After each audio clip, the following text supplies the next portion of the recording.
There was a famous rapper of the 90s who said, I see no changes. He went on to proceed to say, is cops give a damn about a Negro.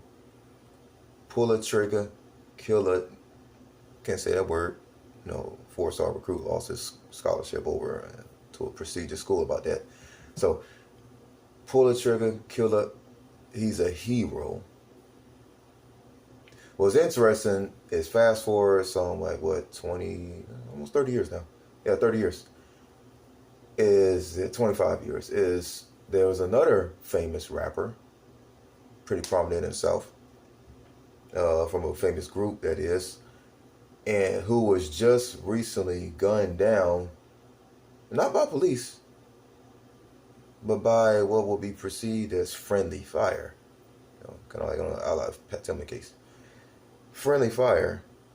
He was over a dice game, an argument that ensued because of that, an argument that was caused by another member of his group. And strange enough, is the same day, well, it happened overnight, I believe. So the very next day in the morning, I was at a busy intersection in Northeast Atlanta, and there was a man, dreadlock dynamo on the street corners, on the intersection, on the corner of the intersection, waving a Black Lives Matter flag. And if you're familiar, if you got your head on the swivel, you'll notice that the only time Black Lives Matter ever pops their heads up, pops their race baiting heads up, is when there's a case of police brutality. That's the only time they show face. So let's go back. I see no changes.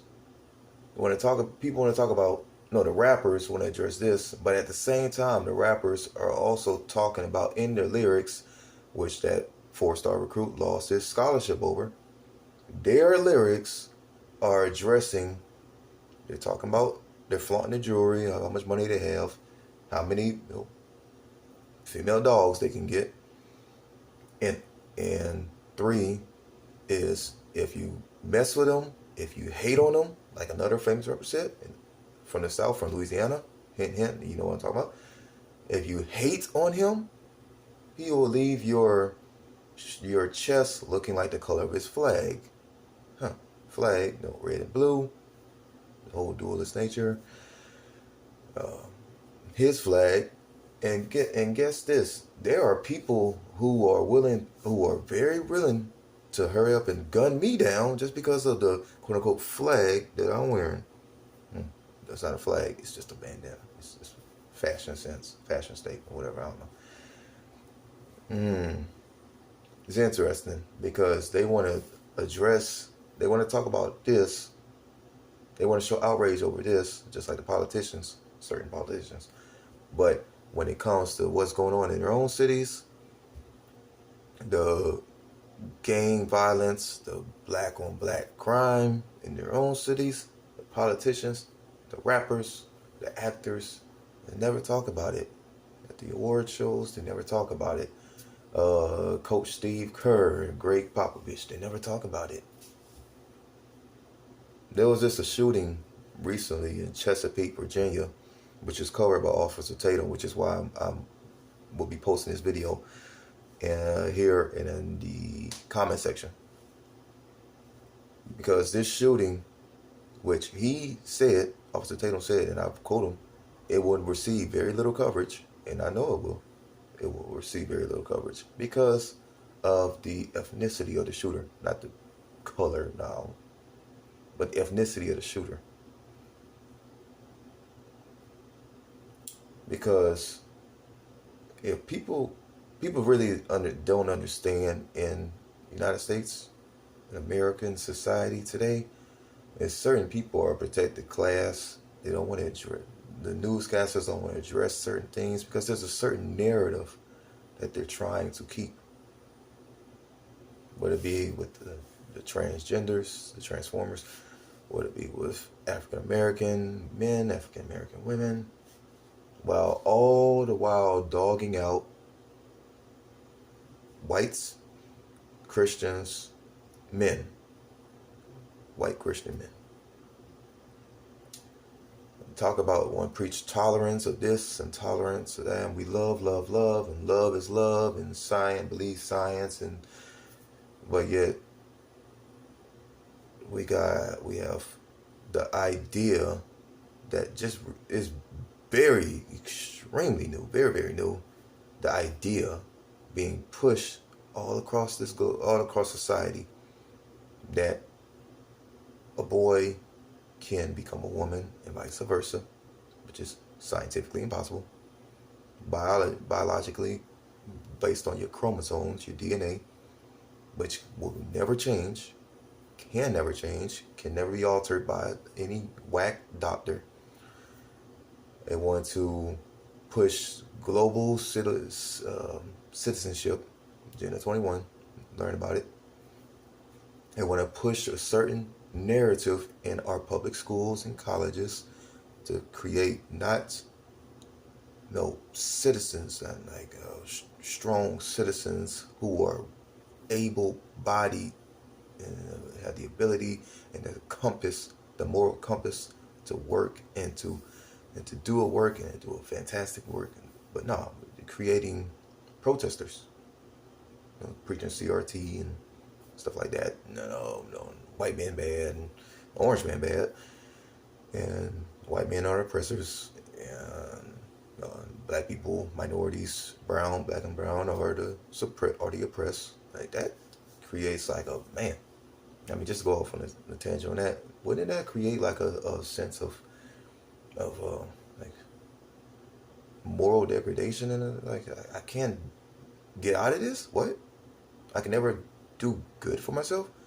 But what about like all the other people, like Oprah and LeBron and all those, Michael Jordan, Magic Johnson, the well-to-do, man, hey, even those who might not be as big, like a Larry Fitzgerald or Calvin Johnson, or all the other athletes, they have money. They are getting paid, or the actors are getting paid to do to promote like an image or so, to put on a fake image or to play a game or whatever. They're getting broke off mightily. And then they're also just business owners and such. But yeah, we don't want to talk about them, but instead we rather continue to push the narrative that minorities are oppressed. And who are they being oppressed by? The people who are this color, apparently. It's weird. So, like the scripture says, it addresses people who have anger in their hearts. Those who have anger in their hearts, like this shooter in Chesapeake, Virginia, at the Walmart, you really gotta be some kind of level of evil to pull the trigger on a person, to pull the pistol on a person. For whatever reasons, the reasons haven't came out, the motive. But then again, even Messiah addressed anger in your hearts. Not just the desire to murder somebody in cold blood, but anger in your hearts over your brother, over your sister. It goes further back. It goes way back further than even when we were thought about when minorities were being called 3/5 of a person. And minorities were were being dragged over in the ships from Africa. It goes back further than that. The anger in your heart, which led to the suppression of many ethnicities, many nationalities, people from all countries, people from all shades of skin color, even the quote-unquote the white skin color. Can't even define where white people come from or where black people come from, but that's another story. Everyone has been through some form of slavery. Everyone's been through some form of oppression. But yet we still all have to have equal opportunity to get ahead, at least in America, in American society. But yet it baffles me that people still, the actresses, the well-to-do, the actors, the actresses, politicians, the athletes who have millions of dollars, some even $1 billion, or pushing $1 billion, or still want to push the whole oppression and oppressor dynamic, the CRT idea. Or again, those who have the hate in their hearts and just see another man, my brother, I'm my brother's keeper, I'm my sister's keeper, sees my fellow human of a lesser value, and therefore, because I don't agree with that person, like a month ago, I believe it was, I wore a political T-shirt from Rush Limbaugh to a food commune. I was just to get some food. Just get some food. I mean, people are struggling to get food. You know, not saying that I am, but you know, I would like to at least get that food at a discount and then go about and redistribute it to those who are struggling. But so I walk in there with a political shirt from Rush Limbaugh, and someone in very, very liberal, very, very blue Decatur, one of the hostess of the commune, she addressed my shirt, said first, I like your shirt. I like the message on your shirt. It's actually I go grab the shirt, I don't know. But I like your shirt. And then the thing is when I told her who I got it from, it was from his radio show when he was still alive, and he was promoting the shirt. And you're a fan of his, which means you vote this way, which means, and so she continued to go about a long-winded argument on a low scale, because voices weren't raised, but she just kept pressing an issue that we are different. We are opposing political beliefs, political ideologies, so therefore, like, she's my enemy or something, or I'm her enemy, and I should hate her, and like, lady, I'm here to get some food. I'm here to go grocery shopping, that's it. And she just kept pressing that issue for like 10 minutes while I'm on the outside waiting to go inside. After I already checked in, I'm waiting to go inside, and she just pressing that issue. And I'm like, leave it alone. I'm not here for that. I'm not here to talk about that. I'm not here to talk about politics. But people just want to, they just think low of their fellow human beings for whatever reason. And for those who are already harboring, festering, that dark cloud in their bloodstream, in their heart, in their minds, they're going to take it out. I'm so angry with you. I got to do something about it. I got to grab this tool, and use it to take you out. That's what happened to this rapper, this Atlanta rapper. I'm so angry, I'm going to grab this tool that's in my way, that's on my waist. I'm going to take you out with it. That's what happened with the rapper who talked about, who was also talking about taking people out in his lyrics. And he ended up getting taken out by another person of his shade. And continues to happen on a daily basis.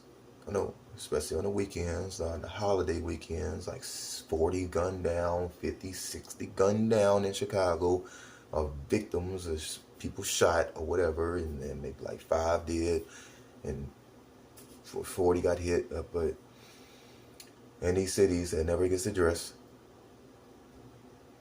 because there's a narrative being pushed. Will there be changes? Not until we start seeing each other as our brothers and as our sisters. Just my thoughts. Until next time.